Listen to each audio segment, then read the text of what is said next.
Hi guys, welcome to the third session on group work skills and how to create value in teams. We've looked at how to collaborate in teams and how to add value. Then we've looked at how to run successful meetings. In this session, we're going to look at how to give and receive feedback. So giving and receiving feedback is an obvious part of working in a team because you're collaborating with other people, you're bouncing ideas off each other, you're feeding back on their ideas and they're feeding back on your ideas. And the whole point of it obviously is to, get a diversity of ideas in there that is more than one person would come up with in order to produce something that is of higher quality and perhaps more impact and more relevance than if you were working by yourself, right? So when you're working by yourself, you're not really getting much feedback and there's no one to give feedback to, and so it's not really much of an issue there. I mean, there's aspects of self-reflection and all that sort of stuff, but really that's just you thinking about the stuff that you're doing, right? But the moment you start working with a team, then you're going to start to either give and or receive feedback from other people. And this is a really tricky situation because when we have ideas as individuals, we always think that they're pretty cool, otherwise we wouldn't share them in the first place. But no idea is perfect, and so when you share your ideas that you hold precious and you get some negative feedback about it or constructive criticism, then that could affect you in some ways that make it more difficult to collaborate in the future. And so this session really is about, why certain styles of feedback or certain content in the feedback might be triggering you or your teammates in ways where they're going to be less likely to want to work with you in the future, right? And because this is something that will happen not only in the university group project but also in your career, because as we mentioned time and time again, you can't avoid working in groups in any sort of sector these days. So you're always going to have to collaborate with other people, which means you're always going to have to deal with giving and receiving feedback.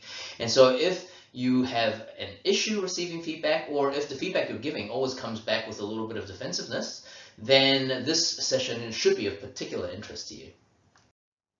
Right, so feedback. What do we mean by feedback? Well, this diagram here shows all the different ways that you can solicit ideas from other people in order to improve your work. So that really is the purpose of feedback, right? To get other people to communicate their experience of something that you've done, whether it be, a report, a piece of copy in terms of text, a article, or some design that you've created, or a media plan you've put together, a product you've invented, whatever it is, it doesn't really matter. The whole point of any feedback is to communicate someone else's experience of that thing in order for you to hopefully improve that idea, or in some cases to basically just scratch the idea, depending on the feedback. And so the examples we have here are things like, everything as simple as a response and advice through to, surveys and ratings and comments on social media. So that is all considered a type of feedback. Giving and receiving feedback is an ongoing part of life. As long as you need to work with other people, you will be giving and receiving feedback. And we say time and time again, you can't avoid working in teams if you're going to be a part of society, essentially. So we need to understand this idea of, what feedback is and how it can be made more effective and received more effectively. There are three main purposes of feedback. The first one is to evaluate something. So we mentioned this before about how, maybe you're an inventor, you've created this new product and you want people to evaluate it, right? And basically tell you what's wrong with it or what's cool about it. So evaluative feedback is something very common. You guys get a lot of that when we grade your work and we give you feedback. That essentially is part of the purpose of the feedback, is that we are evaluating your work. The second type of feedback, which people don't often think of as feedback, but it can be feedback, is to show appreciation of something. And so this is the positive feedback that we all love to get. When you've done something and you're giving feedback, but it's kind of the purpose of that is to show the person you appreciate what you've given them. Classic examples are parents, telling their young child how wonderful a picture looks and how well they've done at their athletics day, etc., etc. And also you get some, subtle, informal feedback when when you give a present to someone and they tell you how much they appreciate that, right? So that's a form of feedback. Hopefully they're not evaluating the gift, but they're letting you, communicating their experience of that gift back to you in order to show appreciation for it. And the third reason for giving feedback is to improve something. Right, and so this is similar to point number 1, but it goes a little, it goes a step further, and there are now suggestions coming back in terms of how you might improve something, right? So purpose 1, which is to evaluate, just is basically, it's good or it's bad, and perhaps these are the reasons why. But point number 3 is that, in addition, it's also, have you considered doing this, or maybe you should do that, right? Or it's actually great, but this is how you can further improve it. So these are the 3 main purposes of feedback, and I'm mentioning them now because often we take that for granted. We just think of feedback as someone telling us something about something we've done. But really, if you can understand the purpose of the feedback, sometimes it makes feedback easier to receive. For instance, if you were expecting appreciative feedback, but you get improvement feedback, then you can see how that already makes that feedback quite offensive to you, right? So if we go back to the example of giving a gift, if you give a gift and someone gives you feedback, often it is appreciation. It is feedback that communicates how happy they are with the gift. What if you give someone a gift and they evaluate it and say, well, I really like this, but I didn't like this about it? Or if you give them a gift and they're like, well, yeah, this is nice, but in the future, can you get me the next model up? Right? So all of a sudden, that feedback is going to put you on what we call the defensive. And I'll have another slide talking about why people get defensive, which I find really interesting. But if you already have in your mind, when you receive feedback, what you think the purpose of the feedback is, then that will help you manage your perception of that feedback as you receive it. Likewise, if you're giving feedback, it's useful sometimes to let someone know when you're giving them evaluative feedback or feedback for the purposes of improvement. So when we as lecturers grade your work and we give you feedback, we are definitely evaluating it, and you guys know this already often. That's why you get a grade, right? So that's about as objective as it can be in terms of evaluative feedback. But often we will also implement improvement feedback. So we'll let you know what could be done better, or we'll let you know what the best answers did so that you know how to improve later on, right? Unfortunately, we don't really give appreciative feedback too often because we're grading 200 to 300 papers. So often when you get that appreciative feedback, it will be during your presentations, or if you've done a really good job, and we do want to show you how much we appreciate that. But often our job role is to provide evaluative feedback for the purposes of giving you a grade and improvement feedback so that you can get better at what you do. And if you know that from us, and you're not expecting the appreciative feedback, then hopefully you'll be less offended when you get feedback that isn't, 100% what you were expecting. Now, in terms of so there's the purposes of feedback, but there are also 3 responses to feedback. And these I find really interesting and important as well. So when you get feedback and you respond to it, there are things that automatically happen in your brain that you may not actually be aware of. But I think it's useful to know that this is happening. So when you get feedback, the first thing you think is, okay, first of all, is that feedback true? Is that person giving me the feedback credible?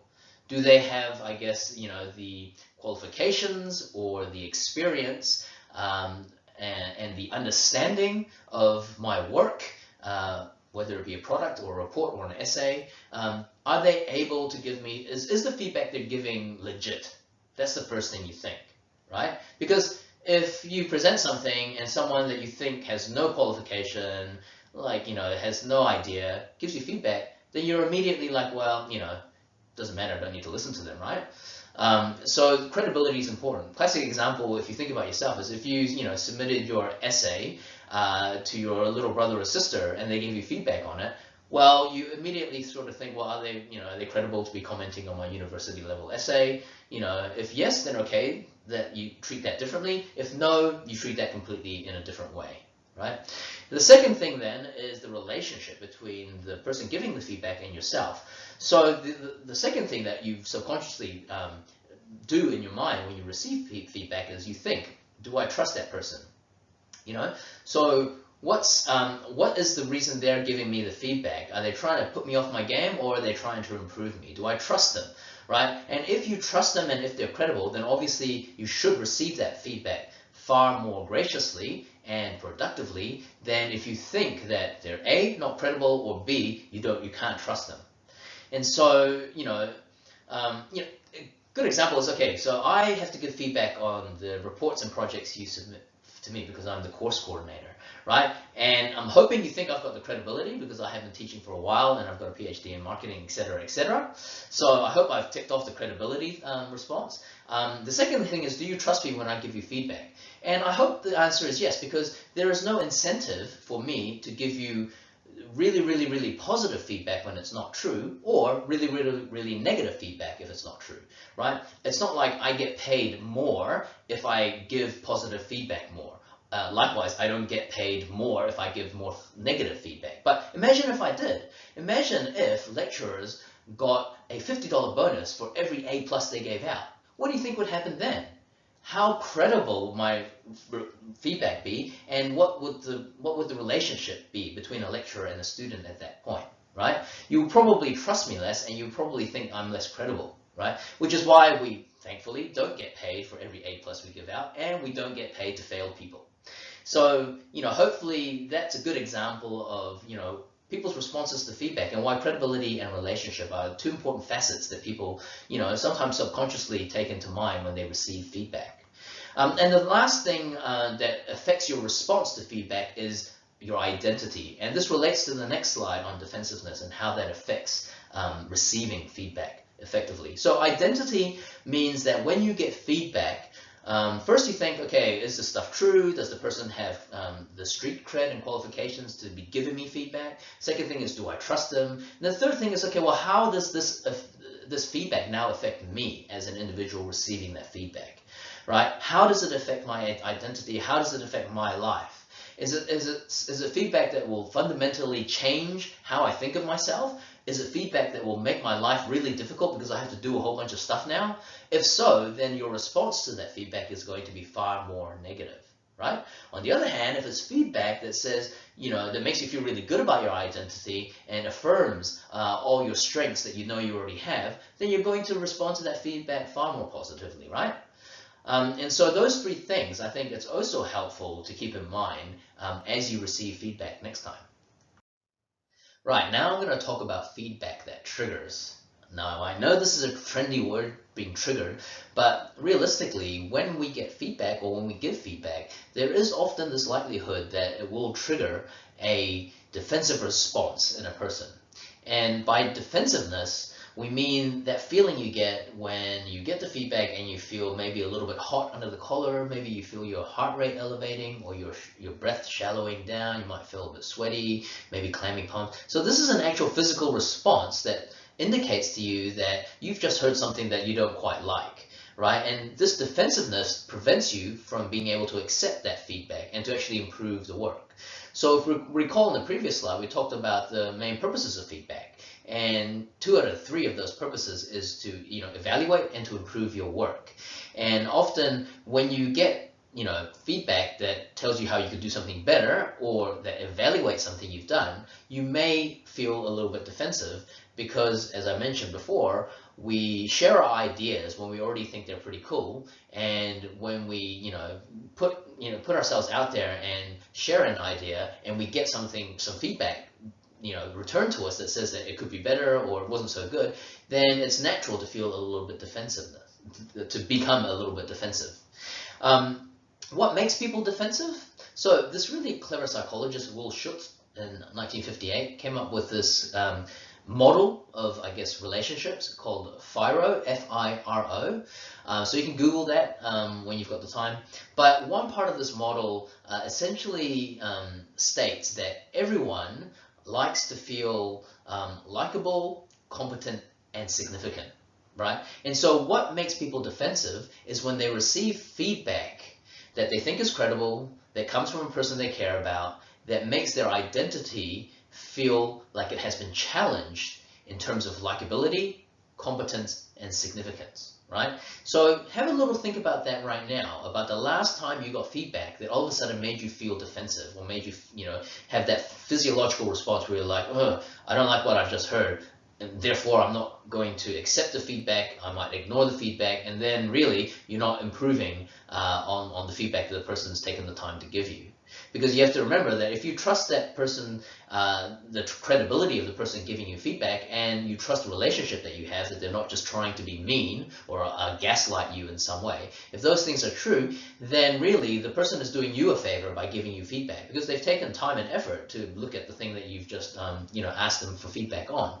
Now sometimes you might say, well, I didn't ask for your feedback, which, okay, well, fair enough, maybe they shouldn't be, if they don't have anything nice to say, maybe they shouldn't say it. But for the purposes of what we're talking about now, which is collaborating in teams in order to get a project done, and also working in groups for your future career, it is likely that you will need to ask for feedback that will help to improve whatever it is you're working on in that particular project, right? So given that you have to ask for feedback, and given that you will have to be giving feedback to other people and receiving feedback throughout your career, then you're going to have to understand what makes you defensive. Now, if you get feedback and you feel like, I don't like that, it's because you've been challenged in terms of your likability, your competence, and your significance, right? And often this could be the content of the feedback that makes you feel challenged in those three ways, or sometimes it's the way in which the feedback has been given, right? So what's been said and how it's been said. Both of those, mix together, and they can, I guess, offend you in terms of your likability, your competence, and your significance.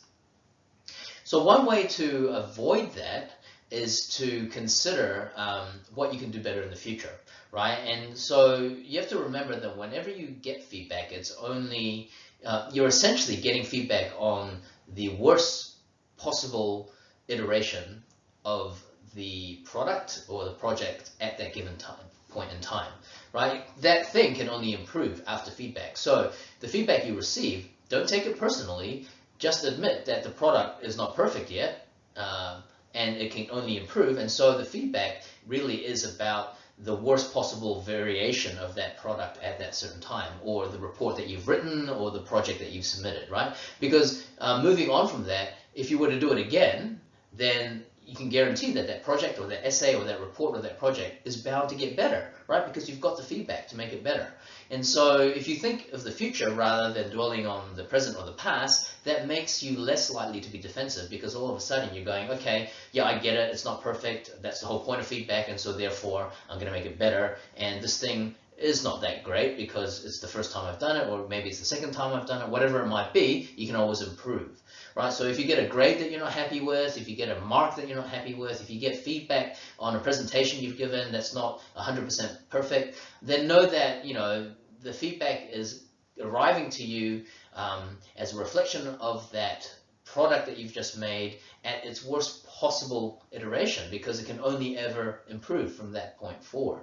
Right, so that's one way for you receiving feedback to feel less defensive. The other way, of course, is to understand that if you can recognize that you feel like your likability has just been challenged, or that your competence has been called into question, or that your significance has been downplayed, if you can realize those things are happening by either the content or the method of feedback, then that will obviously in itself stop you from becoming defensive. And then you can really start to process that feedback more objectively, which is often something that is useful, because people have taken the time and effort to communicate with you about their experience of your product, your project, your report, whatever it might be. So given that they've done that, they are doing you a favor.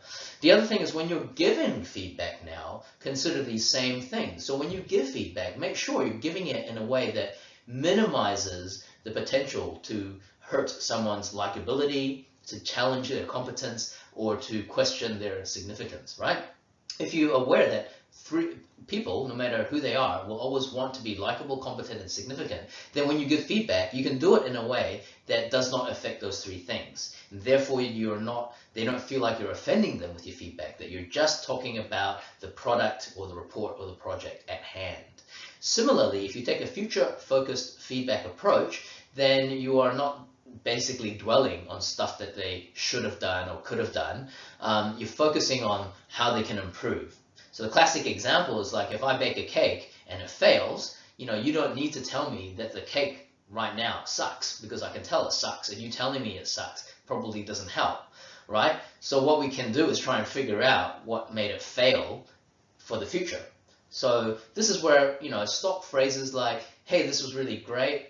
I think we can probably tweak this aspect of it because it's maybe a little bit light on the information right now, or maybe we can add some collateral to illustrate this other point a little bit better. So let's have a look at this again next week, and maybe we'll, it'll make it slightly better at that point.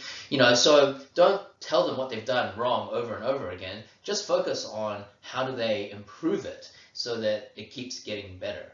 Right? And so that's another way that you can, prevent making people defensive in your team or in your future organization when you are called upon to give feedback.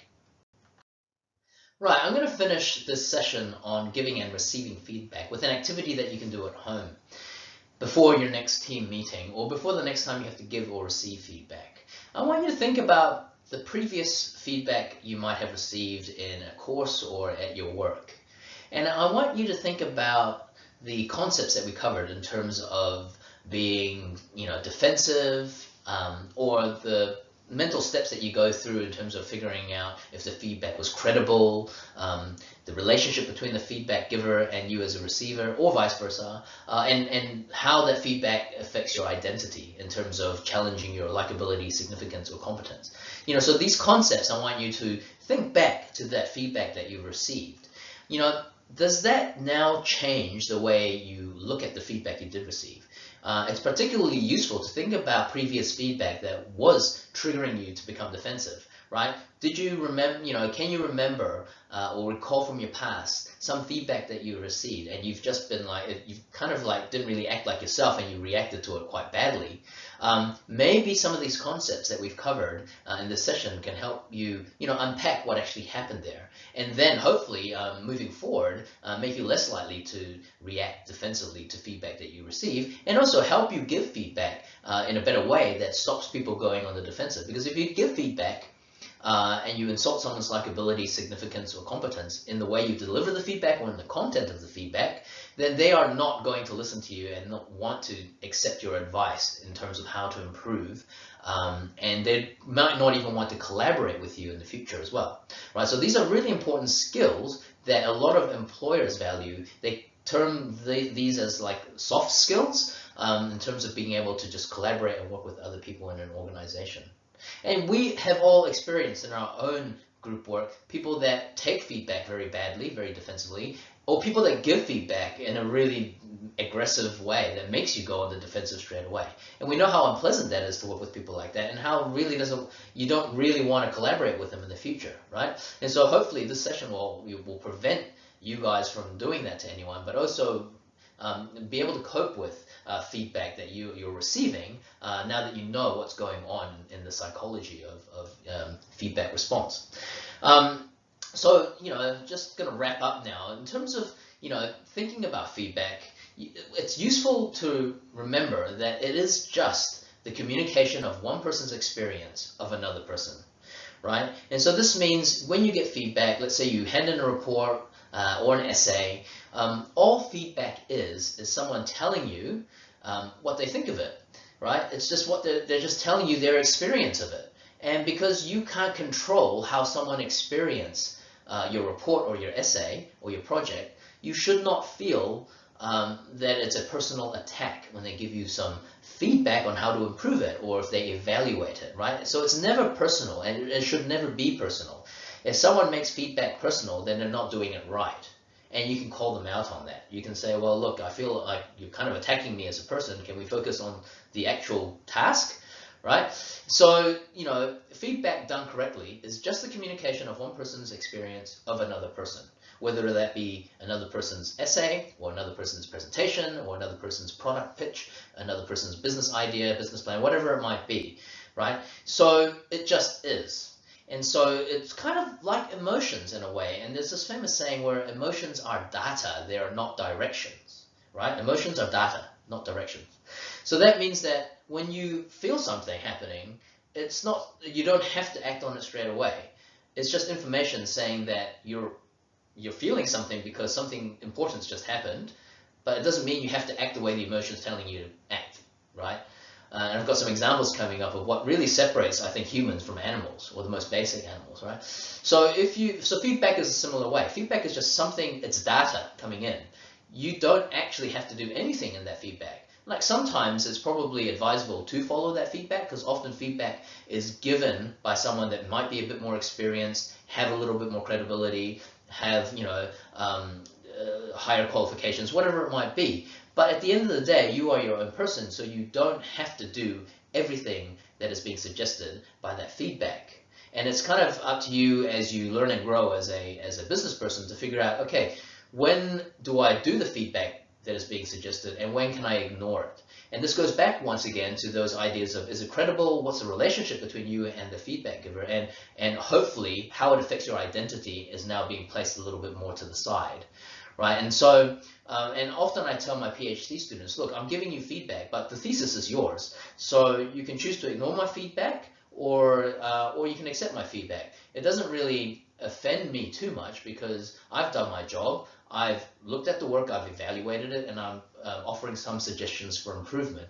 But, I am not the master of you, and so therefore you can do whatever you think. I'm just offering some feedback as a suggestion, right? And so I think if you can approach feedback from that similar idea as similar to emotions, it is just data, it is not a direction, right?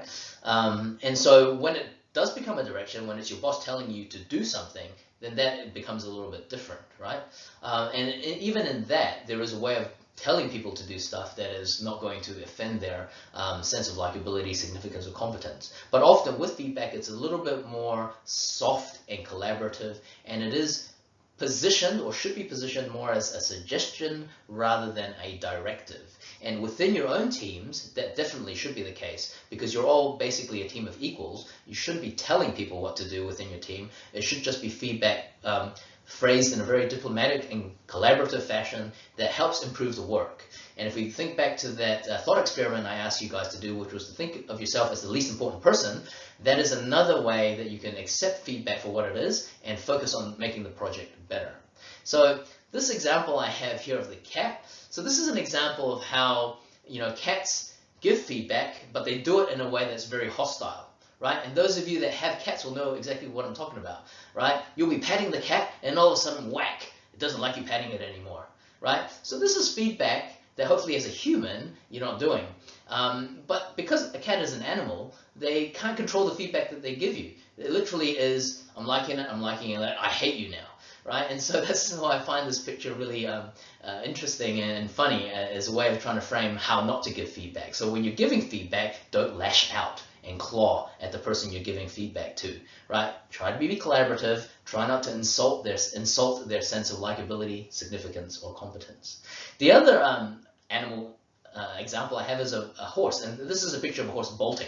So those of you that are familiar with horses know that they're a little bit skittish, because they are essentially a prey animal, and so their fight or flight response is often a flight response. So if anything freaks them out, they will just like boom, run away.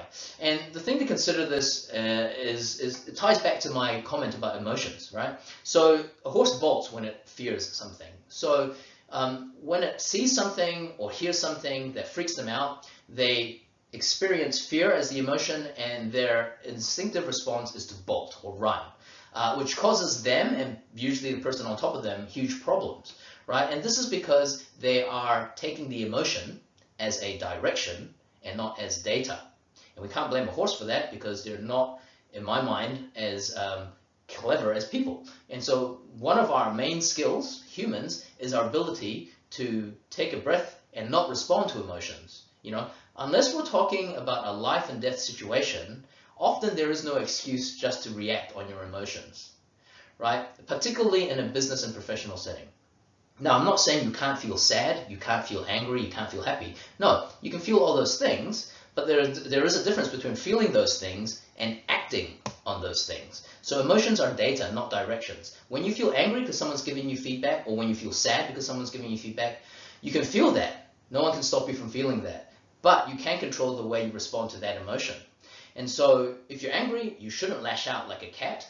If you're fearful, you shouldn't just run like a horse, right? You need to take a moment, realize that the emotion you're feeling is probably because you've been triggered in some way. take a breath, think it out, and then consider your response. You know, I think there's a very famous psychologist, Viktor Frankl, who was he was a Jewish psychologist that had to live many years in a Nazi concentration camp, and he wrote this book called Man's Search for Meaning. And he's got this wonderful quote where he says, you know, between stimulus and response is a space, and in that space is where all of our growth occurs, right? So basically what that means is that something will happen, a stimulus, and then there will be a response, but hopefully before that there's a space in the middle where you make a choice, and it's that choice that makes you develop as a person.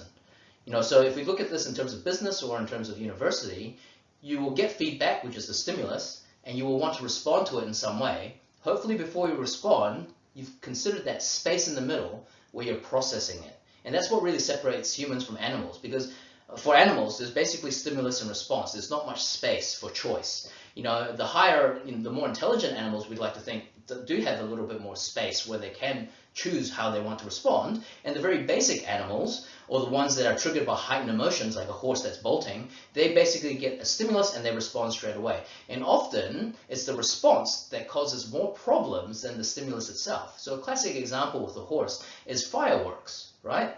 A firework happening in the sky is not harmful to a horse. It's their response to the firework that is deadly to them.